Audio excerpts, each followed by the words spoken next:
நீ என் அருகில் வந்தாலே உலகம் ஏன் இருளுது, பகலிரவாய் மாறுது. வளைவினில் எல்லாம் வளைந்து தொலைந்து போவேனானே. நீயே வெண்பனியே, தீயின் சுவையும் நீயே.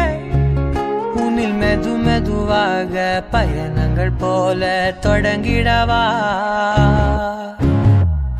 மனம் ஒரு கணம் கொதிகலனாக தவறுகளின் இசையென மாற, தொலைவுகளை தொலைப்போம் ஒன்றாய் வா. மனம் ஒரு கணம் கொதிகலனாக தவறுகளின் இசையென மாற,